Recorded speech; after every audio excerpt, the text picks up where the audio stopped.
Hi good morning, this is Raman. Welcome back in root to success. तो हमने last chapter 7 chapter किया था जो हमने कंप्लीट कर लिया। तो हमारे आई थिंक सो 1 to 5 और उसके बाद में 7th 8 9 इतने चैप्टर कंप्लीट हो गए हैं। आज हम स्टार्ट करने वाले हैं हमारा चैप्टर नंबर 6 के बारे में, जो क्लास 10th का चैप्टर नंबर 6 है, ट्राइंगल या फिर हमारा त्रिभुज। तो आपने लास्ट क्लास में त्रिभुज के बारे में पढ़ा था, त्रिभुज की सर्वांग समता के बारे में या कॉन्ग्रेंसी के बारे में पढ़ा था कि त्रिभुज कब कब कॉन्ग्रेंट हो सकते हैं या फिर कब कब सर्वांग सम हो सकते हैं। आपने पढ़ा था कि अगर एक बेसिक सी लैंग्वेज में अपने सीखें तो बेसिक लैंग्वेज में सिंपल सी बात है कि अगर एक पेज है आपके पास आपकी नोटबुक का, उसके ऊपर आपकी नोटबुक का दूसरा पेज रख देते हैं तो क्या आपको दोनों पेज दिखाई देते हैं? नहीं दिखाई देते। कि या तो आपको पीछे वाला पेज दिखाई देगा या फिर आगे वाला दिखाई देगा। तो त्रिभुज जो सर्वांग सम है ना, उनके साथ ये सेम चीज है कि कॉन्ग्रेंसी में क्या होती है, अगर कोई भी आकृति है तो दूसरी वाली को उसके ऊपर रखते हैं तो वो क्या कर देती है, उसे पूरा पूरा ढक लेती है, तो पूरा का पूरा ढक लेती है। तो हम बात करेंगे कि पूर्ण रूप से ढक लेती है। पहली कंडीशन ये होगी कि कंप्लीटली उसे कवर कर लेती है। उसके बाद में अगर त्रिभुज में बात करें, क्योंकि हमारे सिलेबस में त्रिभुज की बात है, तो हम त्रिभुज पे देखेंगे कि अगर त्रिभुज की संगत भुजाएं क्या हो, बराबर हो। कि अगर मान लो हमारे पास दो त्रिभुज हैं, दोनों त्रिभुजों की भुजाएं भी बराबर हो और इनके जो कोण बन रहे हैं आपस में संगत कोण होते हैं वो भी आपस में क्या होने चाहिए, बराबर होते हैं।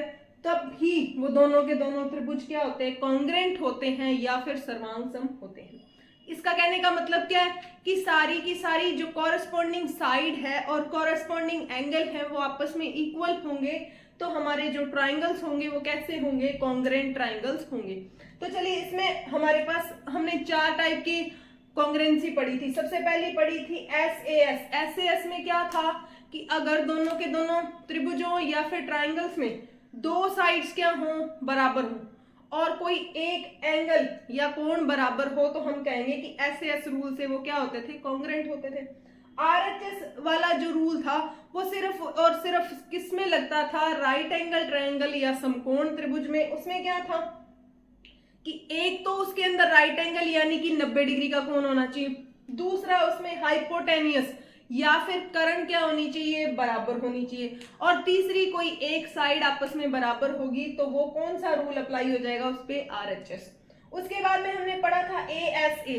ASA में क्या था, दो एंगल क्या होने चाहिए, बराबर होने चाहिए, कोई एक साइड बराबर होनी चाहिए, तो वो दोनों त्रिभुज आपस में क्या हो जाएंगे, सर्वांग सम हो जाएंगे, ठीक है, या फिर कॉन्ग्रेंट हो जाएंगे। उसके बाद में एक और रूल था जिसमें त्रिभुज, दोनों त्रिभुजों की आप जो साइड्स थी वो बराबर होनी चाहिए, यानी कि दोनों ट्राइंगल्स की सारी यानी कि तीनों साइड्स आपस में बराबर होती हैं। तो हम कह सकते थे कि ABC कॉन्ग्रेंट है PQR के। तो ये हमारा कॉन्ग्रेंसी का साइन था, हमने ये चीज पढ़ी थी कौन सी, 9th क्लास में। आज हम 10th क्लास की बात कर रहे हैं। तो 10th क्लास में हम समरूपता के बारे में पढ़ेंगे कि हमारी समरूपता क्या होती है। तो समरूप में क्या होगा, इसमें क्या होता है, इसमें थोड़ा सा अलग कंसेप्ट होता है। जैसे कि मेरे पास एक स्क्वायर, मैं अगर कोई भी एग्जांपल ले लूं कि आपके पास अगर कोई फोन है, ठीक है, वो कैसी शेप का होता है, रेक्टेंगल या आयत की शेप का होता है, उसके ऊपर कोई और दूसरी चीज रख देते हो तो वो भी आयत की शेप की होती है। तो कंडीशन ये है कि उसमें क्या होना चाहिए, जो कोण होने चाहिए वो क्या होने चाहिए, बराबर होने चाहिए, और उसकी जो भुजाएं हैं, संगत भुजाएं, उनका जो रेशो होना चाहिए वो भी क्या होना चाहिए, बराबर होना चाहिए, अनुपात बराबर होना चाहिए, यानी कि अनुपात समान होना चाहिए। डायग्राम से समझते हैं। देखिए हमारे पास दो त्रिभुज दे रखे हैं, कोई भी दो ट्राइंगल है और उन दोनों ट्राइंगल की AB और PQ दोनों साइड का रेशो क्या होना चाहिए, एक रेशो आएगा कोई। फिर AC और PR का रेशो किसके बराबर होना चाहिए, इसी के रेशो के। फिर BC और QR का रेशो भी, यानी कि क्या होनी चाहिए, साइड्स हमेशा समान अनुपात की होनी चाहिए या फिर प्रोपोर्शनल होनी चाहिए। फर्स्ट कंडीशन ये। सेकंड कंडीशन क्या होती है कि इसमें सारे के सारे जो एंगल्स होते हैं ना, एंगल्स आपस में बराबर होते हैं, यानी कि एंगल B बराबर होगा Q के, A किसके बराबर होगा, P के, और C किसके बराबर होगा, R के। तो ये दोनों चीजें, इन दोनों में डिफरेंस था कि समरूपता क्या होती है और सर्वांग समता क्या होती है।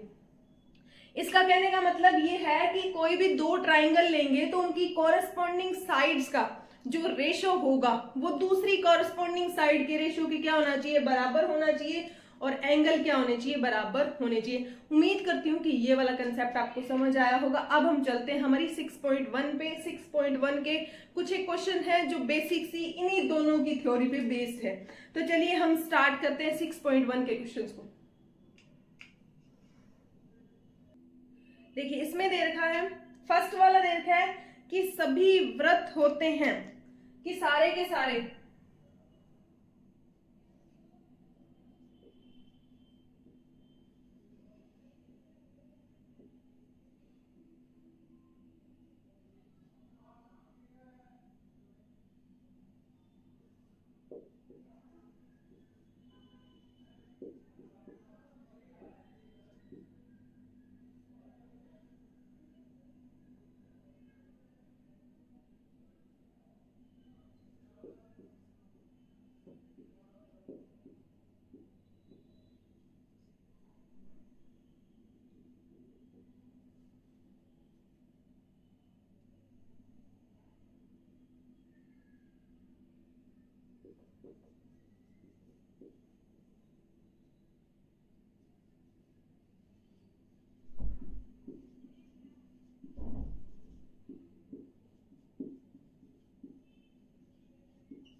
अब देखिए हम बात करते हैं हमारी 6.1 के क्वेश्चन पे। 6.1 में क्या दे रखा है, हमारे क्वेश्चन में दे रखा है सभी वृत्त होते हैं, या तो वो पूछ रहा है कि वो समरूप या सर्वांगसम होते हैं, यानी कि ऑल सर्कल्स आर, सारे के सारे सर्कल क्या होते हैं। अब आप देखिए कि मेरे पास एक ये वाला सर्कल है, एक ये वाला सर्कल है, ठीक।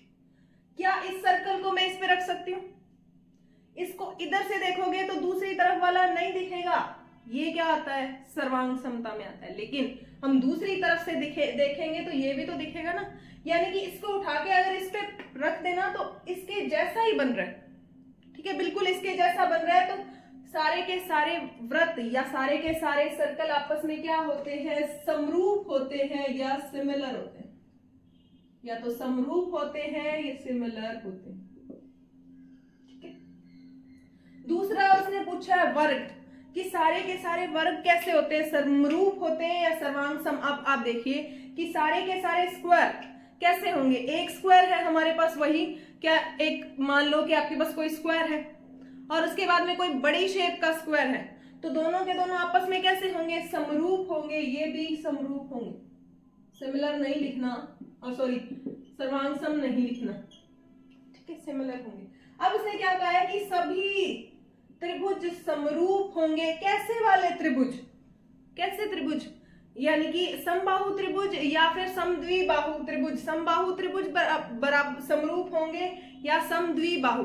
अब आप देखिए क्या चीज होगी कि अगर हम बात कर लेते हैं, वो कहता है कि सारे के सारे ट्राइंगल है वो सिमिलर कब होंगे, अगर हम बात कर ले सबसे पहले किसकी, समबाहु या इक्विलेटरल की।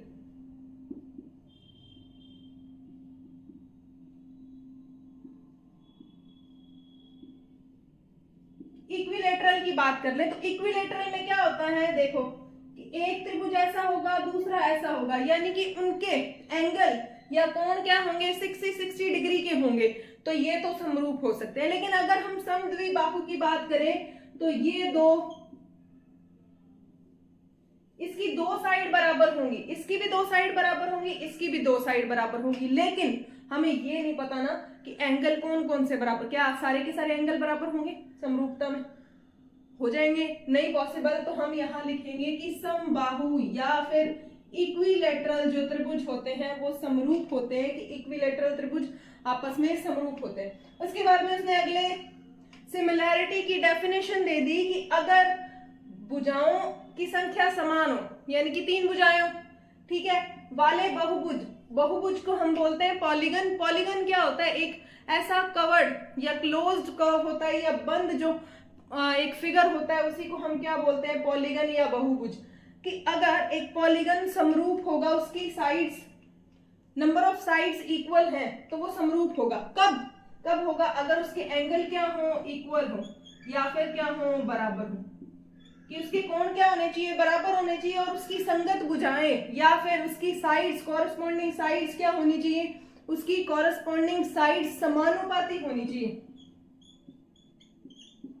या फिर प्रोपोर्शनल होनी चाहिए। अब आपको समरूपता की डेफिनेशन समझ आ गई होगी कि साइड क्या होनी चाहिए, वो प्रोपोर्शनल या फिर समानुपाती होनी चाहिए, और जो एंगल है या कोण है वो क्या होने चाहिए, इक्वल होने चाहिए। तो उस प्रकार का पॉलीगन या बहुभुज क्या होगा, उस प्रकार का पॉलीगन या बहुभुज सिमिलर या फिर समरूप होगा। उम्मीद करती हूँ कि ये चीज आपको समझ आई होगी।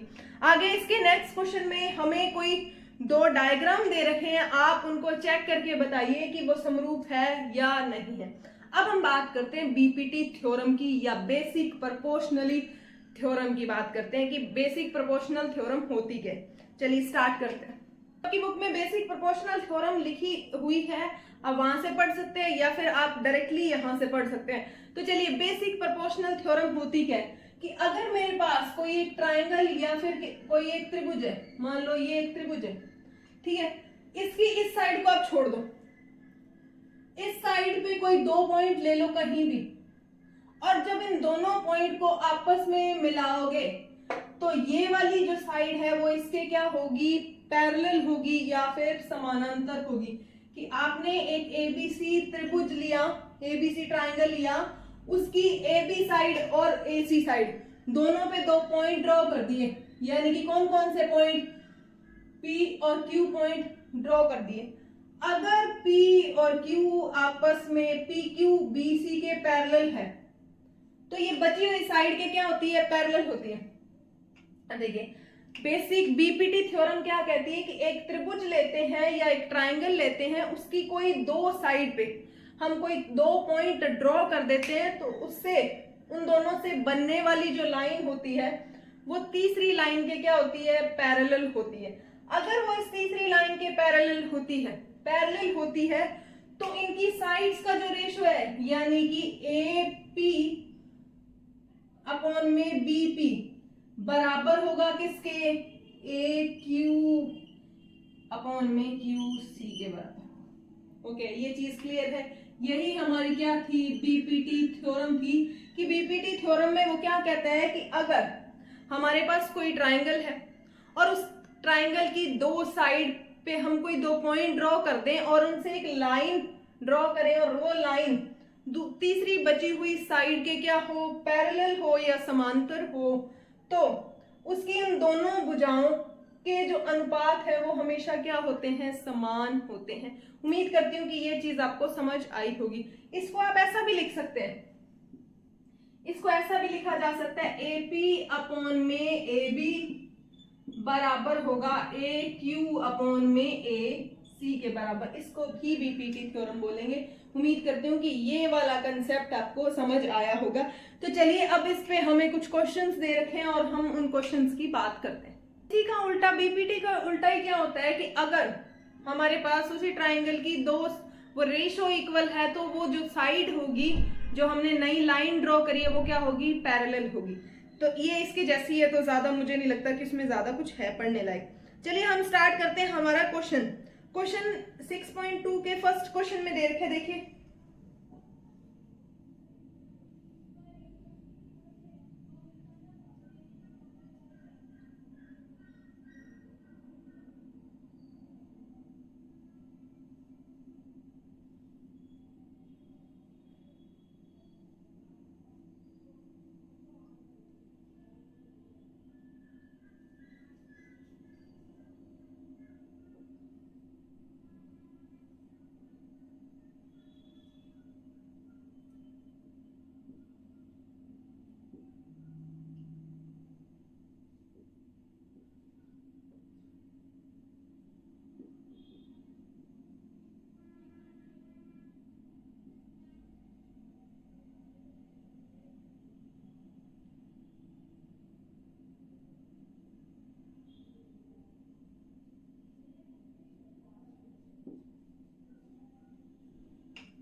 क्वेश्चन की बात करते हैं हमारे फर्स्ट क्वेश्चन के फर्स्ट पार्ट में कि अगर हमें एक ट्राइंगल दे रखा है एबीसी, उसे एक डीई एक लाइन उसे क्या करती है, इंटरसेक्ट करती है, और डीई पैरेलल होगी बीसी के या डीई समांतर होगी बीसी के, तो आपको क्या पता करनी है, आपको ईसी की वैल्यू पता करनी है।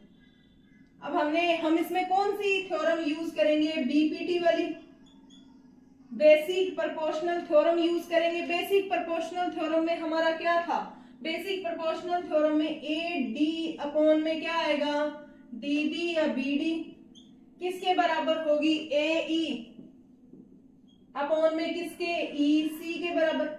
अब वैल्यूज रख दीजिए, एडी की वैल्यू कितनी है 1.5 सेंटीमीटर, बीडी की वैल्यू कितनी है 3 सेंटीमीटर। अब ए हमारा क्या है 1 सेंटीमीटर और ईसी की वैल्यू हमें दे नहीं रखी, तो हम इसको एक्स के बराबर लेट कर लेते हैं। तो ये हमारा क्या हो गया, एक्स हो गया।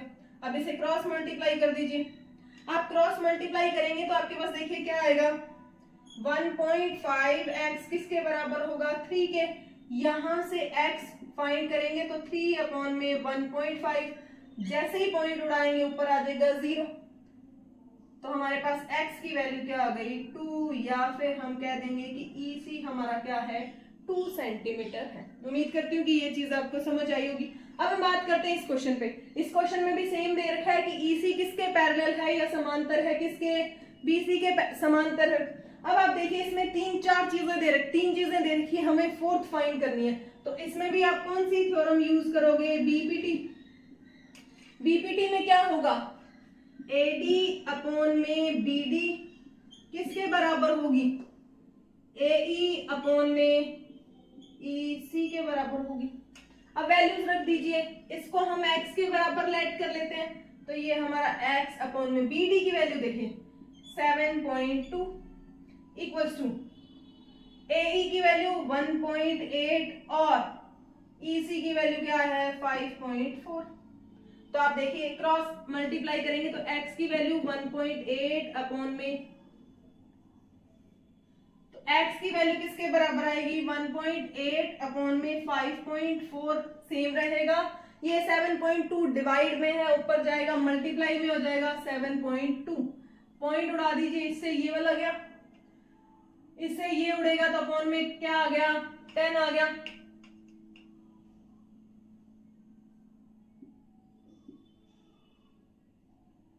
ये जाएगा 2 से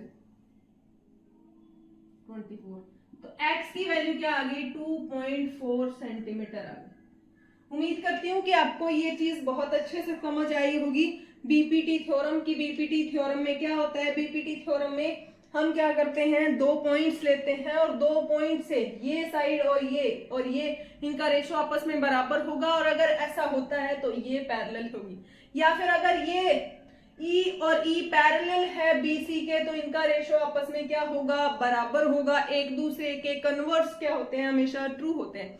तो चलिए हम बात करते हैं इसी के सेकंड क्वेश्चन पे। अब देखिए इसी के सेकंड क्वेश्चन में सेम ही चीजें दे रखी हैं कि आपको एक ट्राइंगल दे रखा होगा, आपको एक ट्राइंगल दे रखा होगा, आपको बाकी चीजें फाइंड करनी है। उम्मीद करती हूँ कि आप इस चीज को अच्छे से सॉल्व कर लेंगे।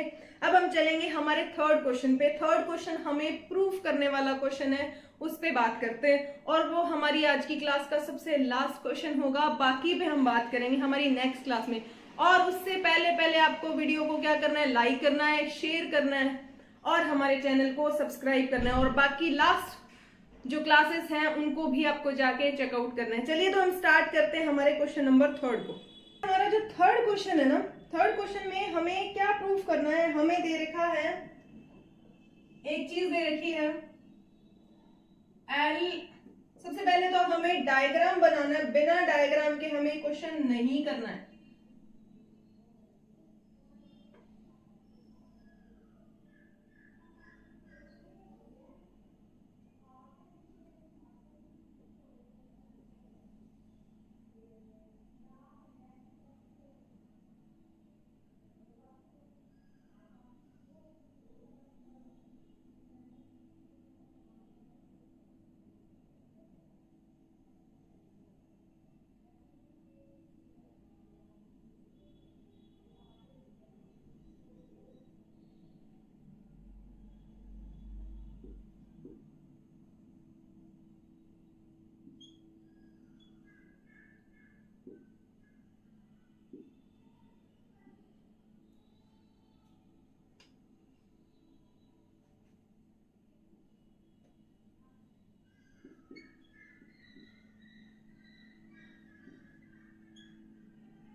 चलिए तो हम बात करते हैं हमारे क्वेश्चन नंबर 3 की। क्वेश्चन नंबर 3 में हमें एक डायग्राम दे रखा है 6.1818 और उस डायग्राम में हमें क्या बोला हुआ है कि आपकी LM समांतर है CB के, कि LM है, LM यानी कि ये किसके समांतर है, CB या BC के, यानी कि ये दोनों आपस में क्या है, समांतर है। उसके बाद में और क्या दे रखा है, LN समांतर है CD के, ये दोनों आपस में क्या है, समांतर है। अब हम कौन सी थ्योरम यूज करेंगे, सबसे पहले हम ट्राइंगल कौन सा यूज करते हैं, और याद रखना कि समरूप त्रिभुजों पे ही लागू होती है बीपीटी थ्योरम। अब देखिए कि हम त्रिभुज कौन सा यूज कर रहे हैं, एबीसी त्रिभुज में देखिए कौन किसके समांतर है, ML समांतर है BC के, ML समांतर है या पैरेलल है BC के, तो क्या होगा, किसकी वैल्यू, AM और MB की वैल्यू। देखिए इसमें हमने क्या यूज करा, AM अपॉन में AB यूज करा है, तो हम इसके लिए हमारी बीपीटी थ्योरम का दूसरे वाला पार्ट यूज करेंगे जिसमें AM अपॉन में AB हम लिखेंगे कि AM अपॉन में AB किसके बराबर होगा, AL अपॉन में AC, AL अपॉन में AC के बराबर होगा, यानी कि इसके ये कौन सी थ्योरम है, हमारी बीपीटी थ्योरम। ठीक है, अब ये हमारी क्या होगी, इक्वेशन नंबर 1 होगी। अब हम क्या करते हैं, हम ये वाला ट्राइंगल यूज करते हैं, कौन सा, ACD ट्राइंगल यूज करेंगे, ACD ट्राइंगल में देखिए हमें क्वेश्चन में गिवन क्या है कि NL समांतर है किसके, CD के, NL समांतर है CD के। अब जो समांतर है उसको तो लेंगे नहीं, तो ये AL अपॉन में क्या लेंगे, AC, AL अपॉन में AC बराबर हो जाएगा किसके, AN अपॉन में AD के, AN अपॉन में AD के, ये चीज बराबर हो जाएगी। अब देखिए, अब हम इक्वेशन 1 और 2 को लेके चलते हैं। आपको जब प्रूफ करने वाले क्वेश्चन हो तो हमें प्रूफ क्या करना है, इस बात को ढंग से देख लेना, उसी से हमारा आधा क्वेश्चन नॉर्मली सॉल्व हो जाता है। अब देखिए इक्वेशन 1 और 2 को जब हम यूज कर रहे हैं तो देखिए AL अपॉन में AC किसके बराबर है, AM अपॉन में AB के, और यहाँ AL अपॉन में AC किसके बराबर है, AN अपॉन में AD के। अगर मैं बात कर लूं, अगर ये 2 हो तो ये भी क्या होगी, 2 होगी, और अगर ये 2 है तो ये भी क्या होगी, 2 होगी। तो हम लिखेंगे कि इक्वेशन नंबर 1 समीकरण 1 व 2 से, कि इक्वेशन 1 और 2 से हम क्या कह सकते हैं कि AL बराबर होगा AB के, AL अपॉन में AB, सॉरी AM अपॉन में AB किसके बराबर होगा, AN अपॉन में AD के। हमें यही प्रूफ करना था, हमने प्रूफ कर दिया। इसमें सिंपल एक बीपीटी थ्योरम लगेगी, और बीपीटी थ्योरम हमारी क्या कहती है कि अगर किसी भी ट्राइंगल में या किसी भी त्रिभुज में कोई एक मतलब उसकी 2 साइड से बिंदुओं को मिलाएं तो बनने वाली जो नई लाइन होती है वो तीसरे वाली के क्या होनी चाहिए, पैरेलल होनी चाहिए या समांतर होनी चाहिए। अगर वो समांतर है तो बची हुई AM यानी कि इसका और इसका रेशो, इसका और इसका रेशो समान होगा। अगर ये यूज नहीं कर रहे तो AM अपॉन में AB और AL अपॉन में AC किसके बराबर, दोनों आपस में बराबर होंगे, समान अनुपात के होंगे या प्रोपोर्शनल होंगे। इसी को हम बीपीटी थ्योरम बोलते हैं। उम्मीद करती हूँ कि ये चीज आपको समझ आई होगी, थोड़ा सा अलग सा कंसेप्ट है, ठीक है। और अब आपको जो सेकंड क्वेश्चन आपके होमवर्क में दिया है तो उसके सारे के सारे पार्ट्स आपको ट्राई करने हैं और उनके जो आंसर है वो आपको कमेंट बॉक्स में मेंशन करने हैं। अगर फिर भी किसी को डाउट है तब भी आप उसे कमेंट बॉक्स में मेंशन करेंगे कि आपको कहाँ पे दिक्कत आई। तो थर्ड क्वेश्चन हमारा हो चुका है। अगर आपको फिर भी कोई सजेशन देना है तो कमेंट बॉक्स में आप बता सकते हैं। और उम्मीद करती हूँ कि आपको ये चीजें समझ आ रही होगी। उससे पहले आपको वीडियो को लाइक करना है, शेयर करना है और हमारे चैनल को सब्सक्राइब करना है। तो चलिए बाकी हमारा जो फोर्थ क्वेश्चन है उसके बाद के क्वेश्चन हम करेंगे हमारी नेक्स्ट क्लास में। Thank you.